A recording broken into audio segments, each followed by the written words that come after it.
Olá, meus amores, tudo bom? Eu me chamo Daniele Vieira e hoje eu vim fazer meu devocional com vocês. Não é todo dia que eu venho fazer o devocional, né? Nem sempre eu consigo. Às vezes eu trago só um versículo, um pensamento, mas hoje o tema é maravilhoso. Porque eu acho que o mundo tem que dar uma parada, o mundo tem que desacelerar. Quer dizer, quando eu me refiro ao mundo, né? Eu não me refiro ao planeta Terra parar, porque ele vai continuar, os animais, a natureza, mas eu acho que a gente tem que parar, a gente tem que dar uma desacelerada. Eu acho que as pessoas estão cada vez mais sendo diagnosticadas com problemas psicológicos porque elas não estão parando. E aí, se elas não respeitam o limite do corpo. Uma vez eu ouvi de um colega que foi intimado por um médico a parar. Ele era novo, ele falou, cara, eu tenho começo de carreira, eu tenho que trabalhar, eu sou novo. Só que ele tinha, né, uma pequena... Eu não sei o que ele tinha no coração, era algo simples, né, não era algo que naquele momento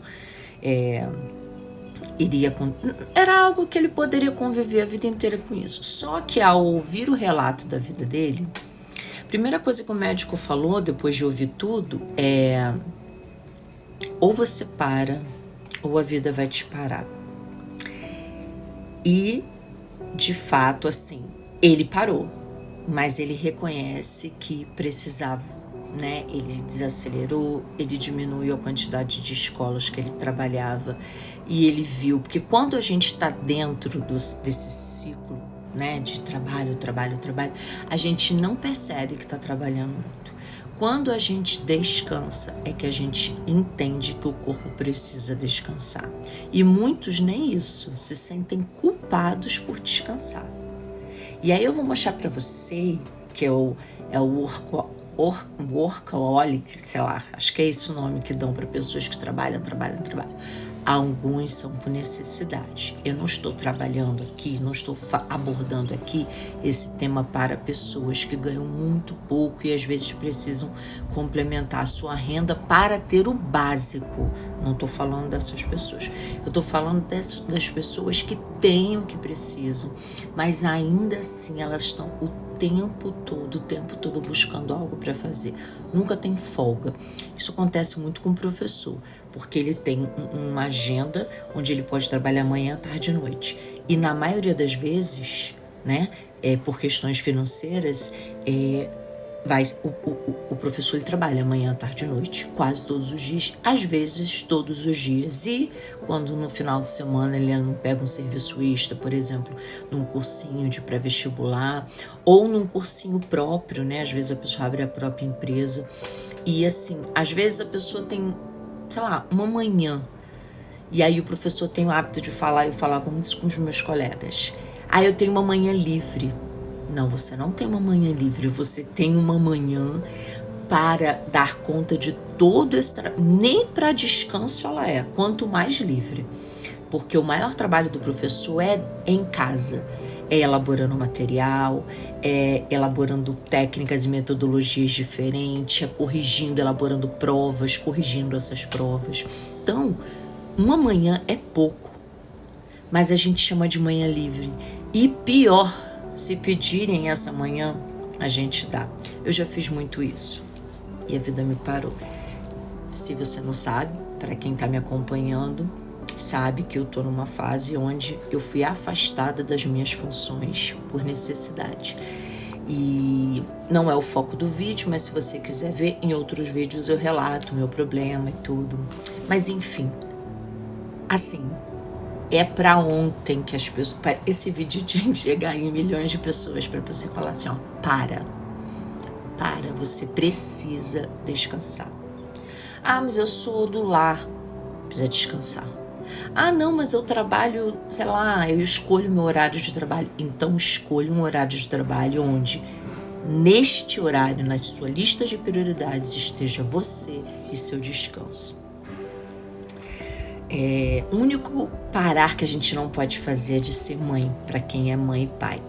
Mas se você não for mãe solo, se você for mãe solo é mais difícil, porque aí você depende de alguém para ficar de repente 2 horinhas, onde você pode fazer o que você quer para você é muito importante, até para que você esteja bem para os seus filhos. Às vezes a gente está extremamente irritado com eles e a gente fala, meu Deus, eu gritei. Poxa, vai lá, pede desculpa. Se você não pede, aprenda a pedir desculpa aos seus filhos.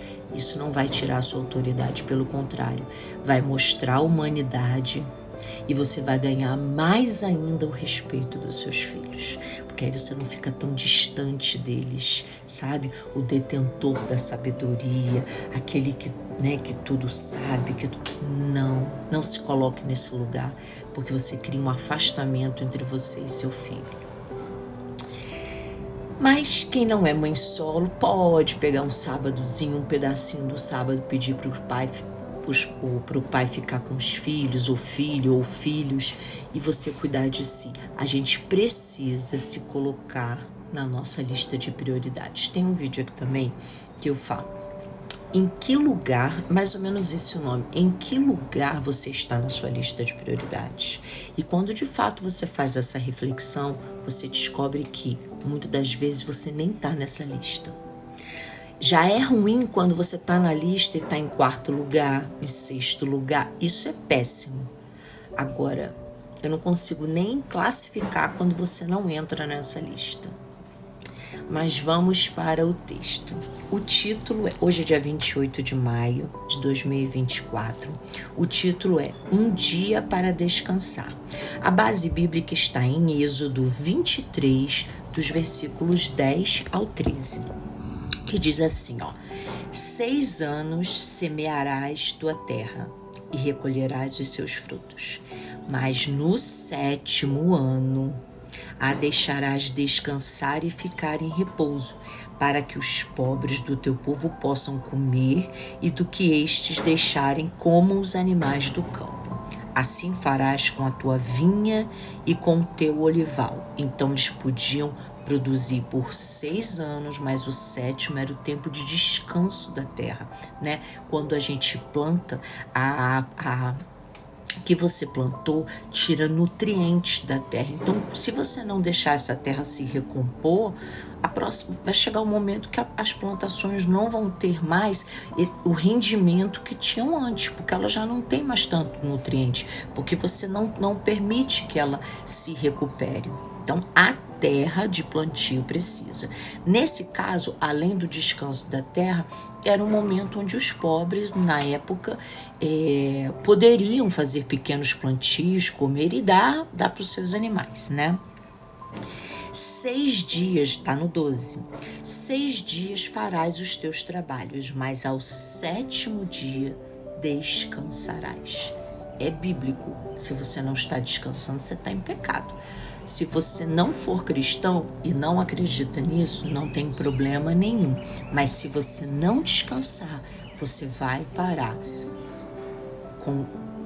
A vida vai te parar, ou lentamente você vai definhando mentalmente. A sua saúde mental ela vai sendo destruída, ela vai sendo minada, como aconteceu comigo. Uma mulher tão sensata, tão decidida, desde nova, fazendo tudo. E hoje, muitas das vezes, me vejo como uma criança com medo de ir na rua sozinha. Não falo isso para te assustar, falo isso para te alertar. É importante. Continuando 12, tá? Para que descanse o teu boi, o teu jumento, e para que tome alento o filho da tua escrava e o estrangeiro. Agora o 13 e último. Em tudo o que vos tenho dito, andai apercebidos. Do nome de outros deuses nem farei menção. Nunca se ouça da vossa boca o nome deles, tá? Então, se você quiser ler o capítulo 23 todo, também é muito bacana, é interessante a gente ler o contexto. Mas aqui não tem como, senão fica um vídeo enorme, tá? Agora que lemos a base bíblica, eu vou ler o que está escrito no texto. Em um certo domingo, eu parei no riacho gorgolejante que atravessa a nossa comunidade, deleitando-me na beleza que ele traz à nossa área rodeada de prédios. Senti que relaxava ao observar a água em cascata e ouvi os pássaros cantando.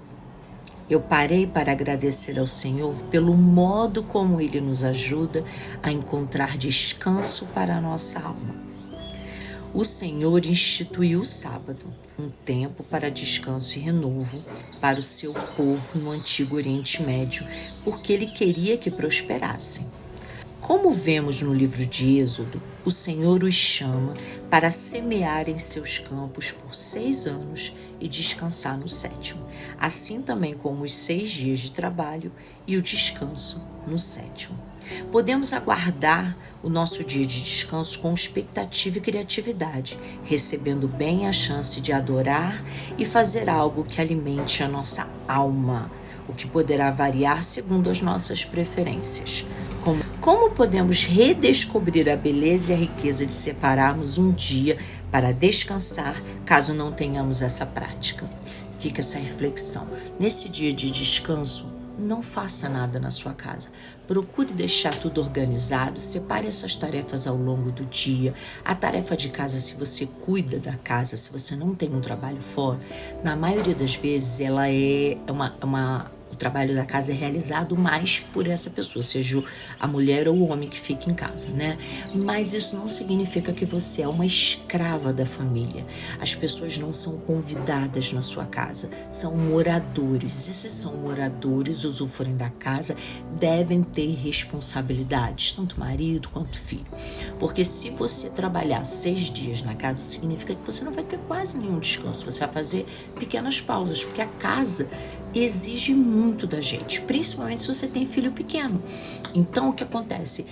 Essa exigência traz um cansaço extremo para como é que a gente chama? As pessoas antigamente chamavam do lar, né? Mas hoje parece que chamam de outra coisa. Mas enfim, a pessoa que fica em casa. Então, considere-se o sábado, dividir um pouquinho para que todos façam um pouco. Afinal, os que trabalham fora, você trabalha dentro, vocês trabalharam de segunda a sexta, então no sábado você distribui, no domingo você tira esse tempo. Se você é cristão, você vai tirar esse tempo para a igreja. Não é só esse dia para você se dedicar ao Senhor, né? São todos os dias. Mas esse é o seu momento de descanso, o momento de agradecer ao Senhor pela semana. É um momento que vocês não vão fazer nada, nem você, nem os demais da sua família. Mas se você fizer esse combinado no sábado. Se você tem filhos com idade já um pouquinho mais avançada, 5, 6 anos, já pode te ajudar. Ah, mas meu filho não sabe, porque você não colocou ele para fazer. A gente não aprende, a gente não nasce sabendo de tudo. Então, assim, com clareza eu posso dizer, você não colocou seu filho para fazer. Ah, mas ele faz mal feito. Aí é outra coisa. Aí, de fato, é uma luta que a gente tem com os nossos filhos. Mas eles devem lavar a própria louça. Com 5 anos você já consegue, né? Se você tiver, existe umas cadeirinhas com protetor ao redor, onde a criança sobe para escovar o dente. Então, ela também pode usar essa cadeirinha para lavar um copinho de plástico, um pratinho de plástico. Se certifique que, de repente, a louça dele, nesse primeiro momento, seja de plástico e ele vai conseguir te ajudar. Crianças com mais idade, então, a partir dos 8, você já pode considerar que essa criança pode te ajudar em quase tudo, entende? Então, não fique sobrecarregada por isso.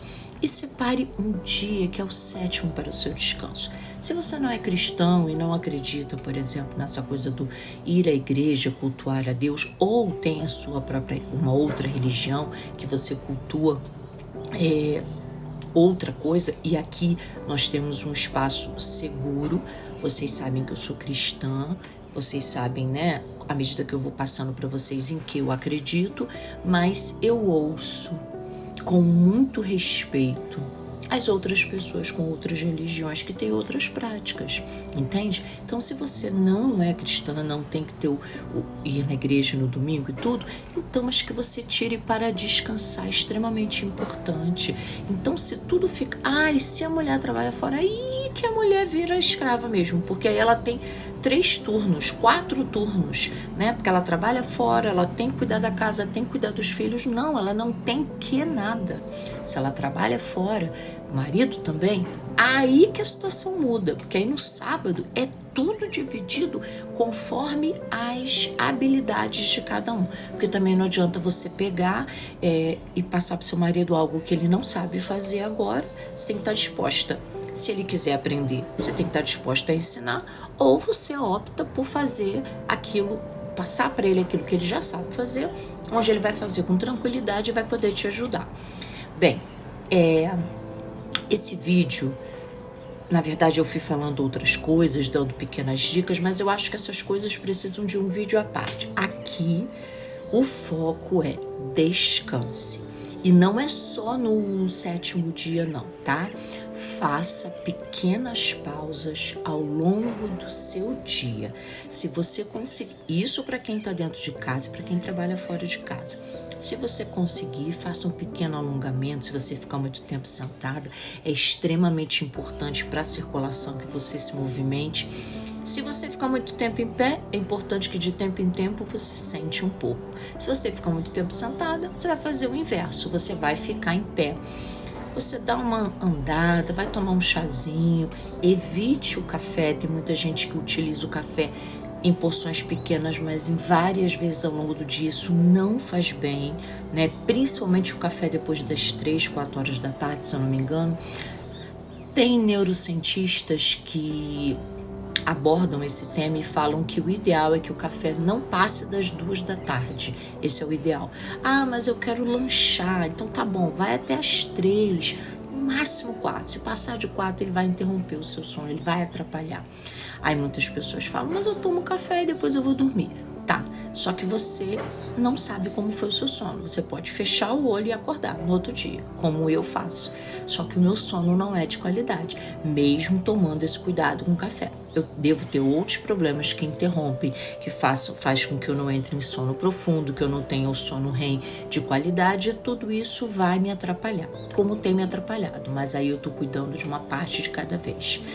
Hoje eu tô vendo a parte psiquiátrica, cuidando da parte ortopédica também, que tem me atrapalhado muito, e aí aos pouquinhos eu vou cuidando de mim, porque eu me deixei de lado por muito tempo e hoje eu tô sofrendo as consequências de não ter estado na minha lista de prioridades, de não ter feito pequenas pausas, de não ter tido o 7º dia para descansar. Eu espero que esse vídeo faça você refletir e cause uma mudança necessária para você e para os seus. Espero que tenha gostado. Até o próximo vídeo. Tchau!